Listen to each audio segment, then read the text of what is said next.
Well, hello, Laurie. How are you doing? I'm doing great today. Thanks. Well, thanks for joining me and for my audience for I'm Ready for the World. Today, I am speaking with Laurie Gogic, and she's going to talk to us about her passion, Orca swell. So, Laurie, let's introduce you a little bit. You're 72 years young, I'm going to say.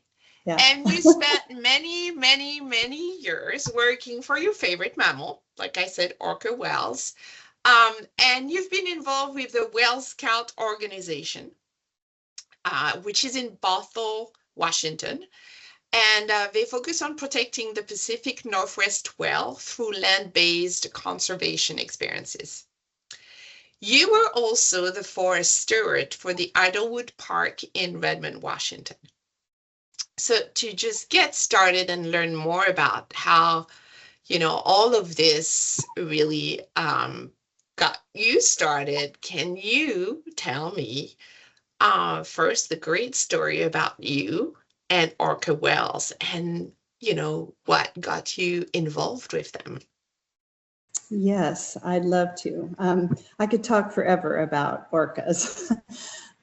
So the first time that I can remember that I observed an orca whale in the wild was on a whale watching trip. And two iconic southern resident killer whales, Ruffles, he's an older male, and Granny came up to the back of the boat, like really close, and popped out of the water, and I had eye contact with Ruffles. And it's like, it just went to my heart. It's like, I love these animals. And so that's what inspired me to learn more about them. Ruffles and Granny have passed away because Ruffles got to be 60, and Granny actually, she lived to be around 100 years old. Wow. So, yeah. So anyways, I had to learn more about them. So I joined the marine naturalist training through the Whale Museum. Mm-hmm. And I found out there are two kinds of orcas. There's the Biggs orcas, which eat marine mammals, and they're nice and fat and plump, and their numbers have increased. But the southern resident killer whales, they eat salmon, and so they got put on the endangered species list in 2005. Okay. And the main threats to them are lack of prey. So the number of salmon that are populating our waters are declining. And southern resident killer whales love Chinook salmon. And the Chinook salmon population keeps declining and declining and declining. And they also, another threat is their boat noise around when they're catching their food, because they echolocate. So the noise from the boats prevents them from finding their food. And also another threat is toxins in the water. So I decided that I wanted to help these magnificent, intelligent creatures. They're so beautiful, and I was really inspired to do that. So I signed up for the Sound Watch program, which is a boat that goes out on the water, and it's an education boat that approaches private boaters to let them know that the orcas are in the area and let them know the rules of how to motor around orca whales. So I did that for about, 5 or 6 years, because I felt like that's one way I could help them. And then also at that time, I was teaching ESL in the Lake Washington School District, and I decided that I wanted to share my passion with my students. And so I taught them about the southern resident killer whales and how they were declining. Their population is declining also because they don't have enough food. So I taught them about that. And then we went on whale watching trips. It used to be an annual thing that we would do in the ESL program. We took the older students on whale watching trips. Uh-huh. So I got to express my passion to them and show them how important it is to, help the salmon, to help the orcas. So, Okay. and then I got involved in Whale Scout. I met the director of Whale Scout on a Sound Watch boat one day, and she said she told what they were doing in Whale Scout, and I just said I have to join. So I joined, and so what Whale Scout does is that they advocate for all whales in the Pacific Northwest, but mostly the southern resident killer whales. Okay. And so one of the things that we can do to help salmon, to increase the salmon population, which feed the orcas, is we can do restoration along salmon spawning streams. So pulling out invasives, species of plants, and planting native species, which really helps the habitat along the creek to improve the water for the salmon. So I joined Whale Scout, and I did multiple work parties for them. And so can you share a little bit about what those work parties entailed and where you did those? Yeah, so we first started at, let's see, the first work parties we did were at North Creek Forest, and we partnered with Friends of North Creek Forest. And so what we did was we promoted the work party through social media and recruited volunteers to come. And so it could be any age. There could be like grandmas, like I am now, and little kids, like people would bring their babies. And, it depends on the time of the year. During the summer and spring and summer, we would pull out invasives, getting ready to plant. And it was along an area that was really close to North Creek. And it was really fun because we could educate at the time, we could talk about why this is important. And people would say, well, this isn't right along the North Creek. And then we explained that by helping the habitat even a distance away from the creek, we can still, like the trees can soak up the toxins from the stormwater runoff. They can, there's so many benefits even far away or not along the bank of the creek. And it was a really good way to educate and help people understand, the importance of improving the habitat for salmon, which in turn will help the orcas. And so that also inspired me to go on and do something else at a different creek. Which I can share in a minute.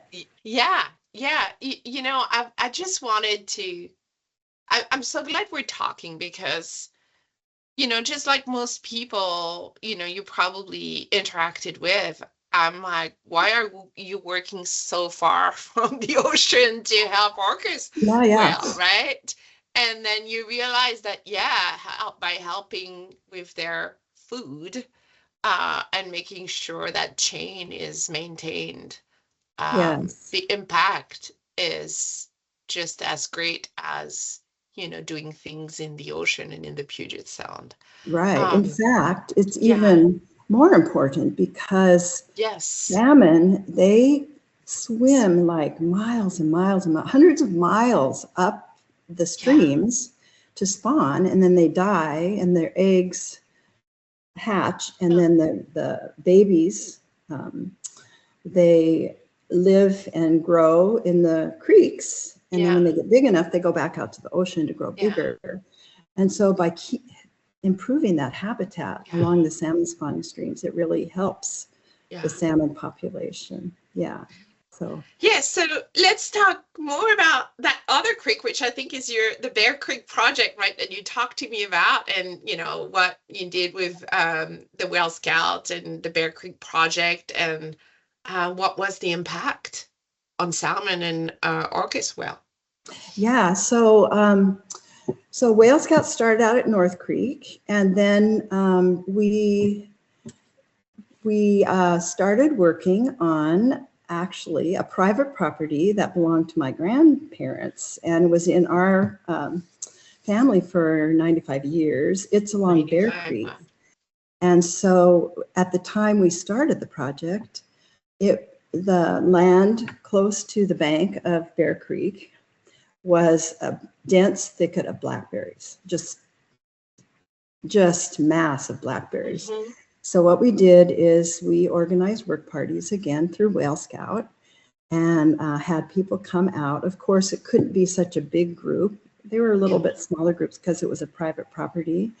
Yeah. But we pulled out blackberry. That was our main priority, is get that blackberry out so we could plant native trees and shrubs along that bank on that property. Did you only do it yourself by hand, or did you involve some goats also?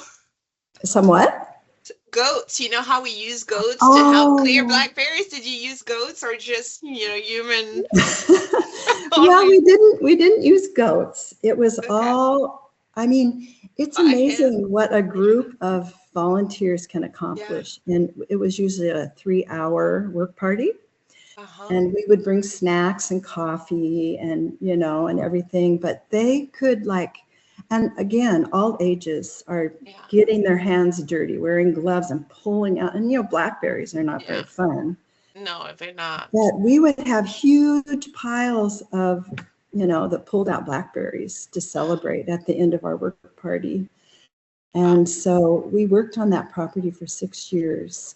And at the beginning, we had to water the native plants, and which was really hard because we didn't want to take water from Bear Creek, so we would have to water using buckets. And finally, we developed a long system of hoses, and so we watered for about 3 years. And then it was so exciting because the shrubs and the trees then got to a point where their roots went down far enough to access the groundwater, so we didn't have to water.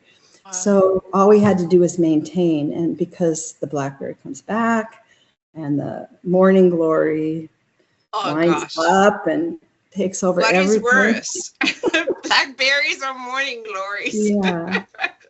But the cool thing was that during spawning season, we could stand along the bank of the river and watch big, huge Chinook salmon swimming up the river. And one time I was there by myself and I tried to get people to come, but I saw 150 Chinook and sockeye salmon in about, I'd say, maybe a 3-hour period, just come by. And it was awesome. And it just, it brought me to tears because all of the work that we're doing, I mean, it probably wasn't the reason why all these salmon came at the same time, but I felt like we were doing something to help that habitat. Yes. And that it did, in the long run, help the salmon. Yeah. So Bear Creek is one of the most important salmon spawning streams in King County. So that gave us joy. It was just so cool. And we, each one of those salmon, those huge salmon can lay hundreds of eggs. And each one of those little eggs might come back to feed an orca. So And so do you have actual data of the impact on the salmon and the orca population? Oh, you froze. No, you're back. Uh-oh. You're back. Okay. Well, I know that the numbers in Bear Creek, I don't know exactly, but they aren't, they started out high in the first place. So, and I also am in the salmon watchers or salmon counting program. Okay. And I think the numbers are staying stable.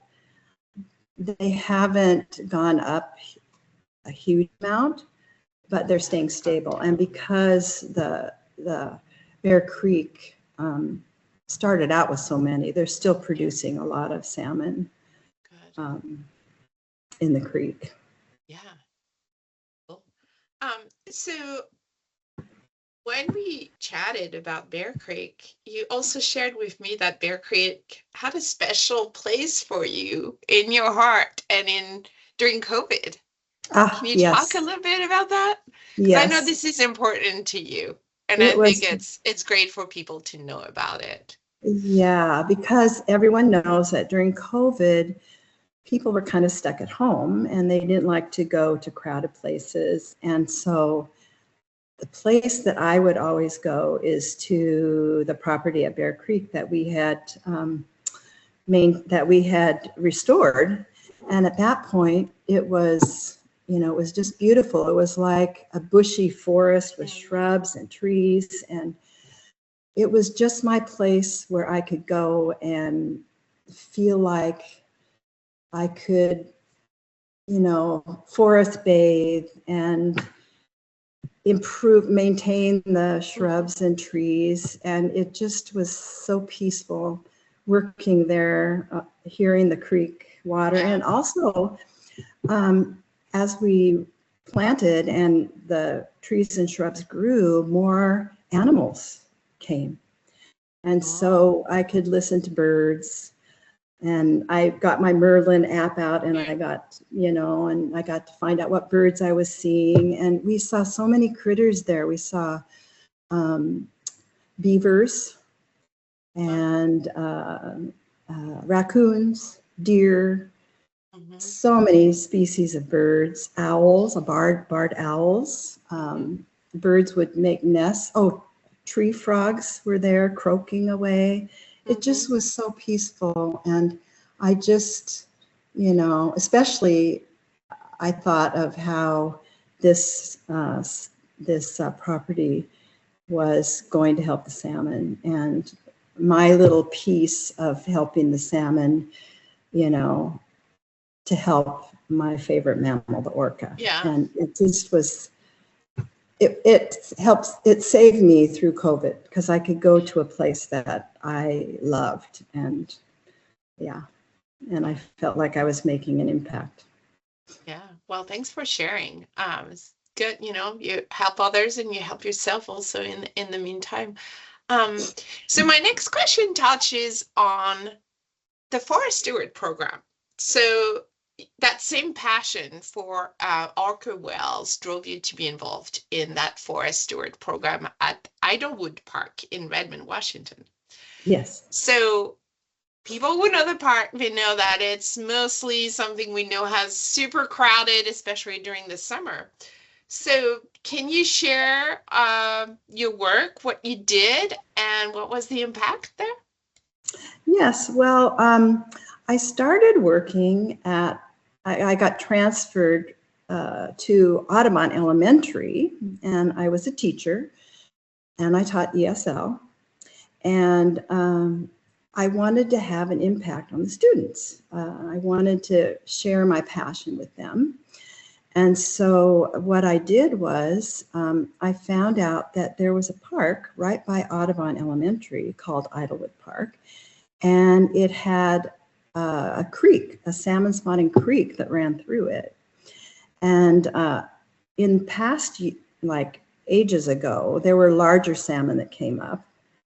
But at the time that I started, that I worked at Audubon, there were kokanee salmon that were spawning there. And kokanee are, they're lake-locked salmon. They don't go out to the ocean. They go up the creek, they spawn, and then they die. And then the babies go back to Lake Sammamish and grow in Lake Sammamish until they're ready to spawn again.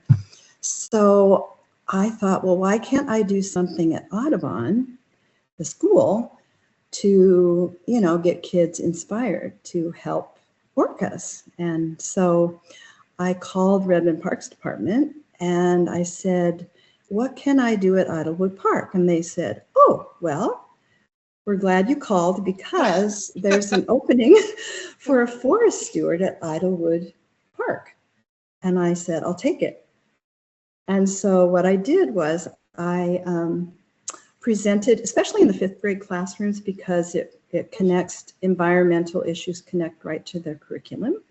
So I went and presented in the 5th grade classrooms. I also presented, some teachers invited me in to the younger grades to talk about orcas and salmon and how important it is to restore habitat along salmon spawning creeks or streams. And so the Honor Society there, was it the Honor Society, they decided that they wanted to help me organize work parties at Idlewood Creek. And so the kids, we would plan a date and the kids would make posters and they would, at the time we baked cookies. Now we couldn't do that, but after COVID we can't do it. But we baked cookies and they made announcements on the intercom and they invited their families. And so I got to, the kids actually helped me organize these work parties. And they were a real hit because the parents came too. And again, all ages were welcome, babies up to grandparents. And sometimes the work parties got to be 60 people. And then I needed some help. So, and the kids pitched in and helped. They would set up, they would carry tools, and it was really cool. And so I got to help inspire children and educate children on the importance of, you know, restoring your stream, not also for the beauty of the park, you know, pull out all those blackberries, pull out all those weeds, plant native plants, and, you know, and it improves the park. And the parents were really happy because it was their neighborhood park and they loved to help, you know, beautify it. And they got really inspired with, you know, helping the salmon and helping the orca. In fact, kids would come up to me. I'd just be walking down the hall in school and they go, oh, hi, how are you? You're the orca teacher, you know. We love Great orca. title for you, right? The ultimate title, the orca teacher. Yeah, and they bring me little like orca, little trinkets or whatever. It was so cute. And it just was so inspiring to be able to impact children and get them so excited about my passion. So, yeah. Yeah, and I really like what you said about also the families, because everybody was local, right? So they were really putting work into their own neighborhood. Yes. And yes. so I think this is really great. Wow, love your stories.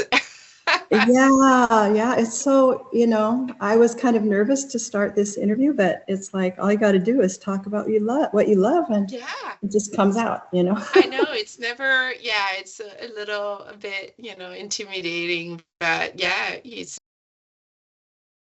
talking about your love. So you've done a lot, but things have evolved. And so what's going on now? What are your projects? Can you share what you're doing now? I can. Unfortunately, the Bear Creek property was sold, but we all can still celebrate that we helped restore that property, and hopefully it will go on and continue helping the habitat along Bear Creek. So I'm not working there anymore. And also with Idlewood Park, ever since COVID, I just decided that since I'm older, it was harder for me. So after I retired, I continued organizing these work parties and going into the classrooms. But then COVID hit and it's like things just stopped. So I decided that it was really hard for me to physically to haul tools and and I was searching for a partner at Idlewood, and I couldn't find one. So I just decided to let that go. So now I'm still working with Whale Scout, and right now we're working on the Sammamish River because Bothell, the city of Bothell, acquired the old Wayne Golf Course. Okay. And so they have allowed Whale Scout to start restoring the banks of the Sammamish River. And the Sammamish River is really, really important for especially Chinook and Sockeye and Coho. And so that's where I've been helping out with Whale Scout, restoring that area and planting. And I think we've been working there for 5 years or more. And we've made a big dent in the blackberry population, and we've planted, and it's really starting to grow. It hasn't become a forest yet, but hopefully it will. And also, Whale Scout posts these restoration work parties online, so people can, anyone can join. They can just go to the website and decide when they want to help. During the spring and summer, it's usually pulling out invasives. During the fall and winter, it's planting. So that's one way that people, can help if they're interested in helping. I'll share the link in this interview when I'm done Oh, processing perfect. the Yeah. recording. Yeah, I'll add some of the pictures. I know that there are some pictures of you that I have where you're working. I'll share the website. So yeah, I'll take care of that. That'll be great. And And also, there's one more thing that yes, I was I'm gonna all say, I think excited about. So I have a grandson that's in kindergarten, and I just recently got invited into his classroom to volunteer, and I've been loving it. And so I've been hoping that I can educate.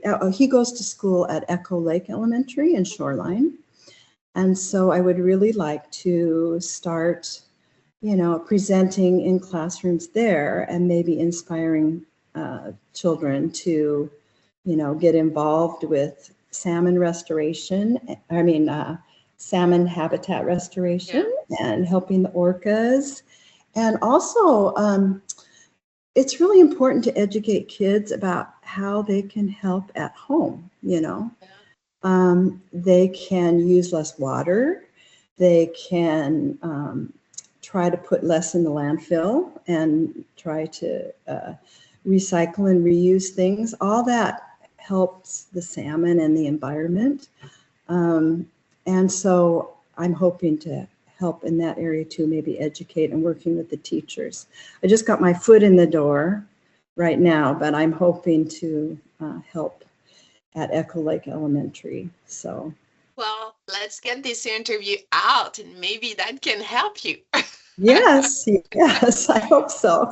Yes. I hope so. Absolutely. And I have to say that both my grandsons are totally into orcas. I wonder why. Yes. Hey, that's good. Yeah. So. Well, thank you so much for sharing your passion for, all the great impact. And, I love doing these interviews because everything starts with a little seed of passion, of love that turns into something bigger.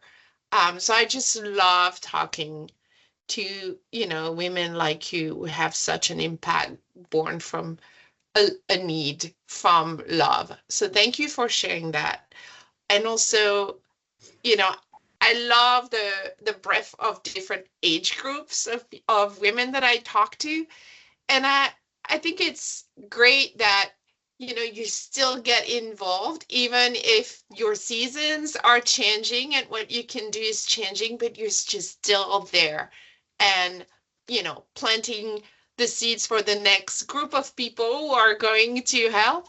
And thank you so much for doing that. And I'm so glad I got introduced to you, through Oh, other me too. women, and that we got to talk and learn a little bit more. And, now that when I will go to Idlewood and Bear Creek, I'll never look at those places the same way because I know you and the impact you've had. And I'm actually super excited about, the Bothell project. So Oh now I'm yeah, gonna, check out Whale Scout. yeah, I'm gonna be Hmm. looking at it, Hmm. and I hope other people will do that too. So thank you so much, Laurie. It's Oh, been a thank you pleasure. for giving me this opportunity to share my passion. And yeah, it was great. Yeah, and I'm looking forward to hearing the news with, your son's school, and I hope, it's all gonna work out. And I do too. we'll post Fingers this crossed. shortly. Yes, so that Yes. you can even show this interview in the classroom.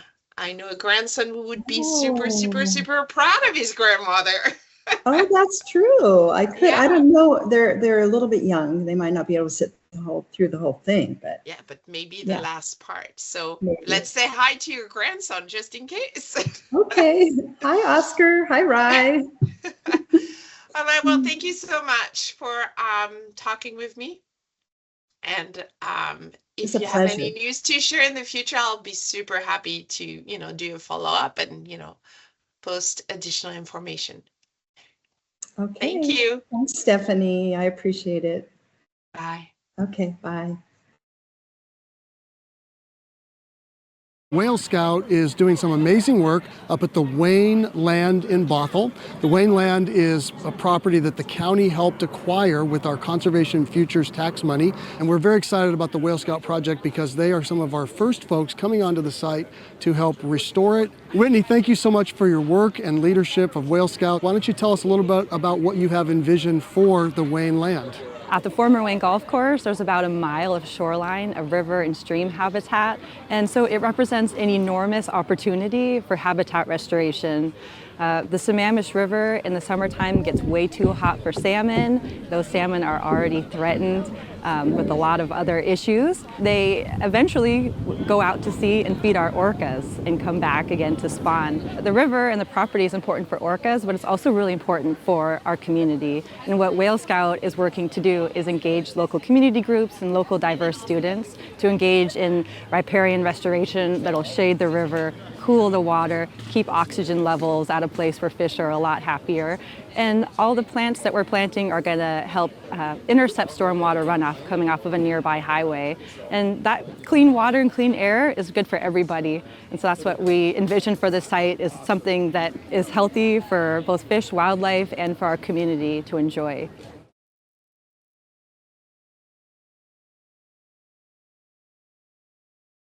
Hi, thank you for joining on my interviews. This is Stephanie with I'm Ready for the World. I hope you like this interview, and I invite you to send me more names of amazing women that you think I should invite an interview. And I'll see you either on Instagram or TikTok or on my YouTube channel. Thank you so much. Bye.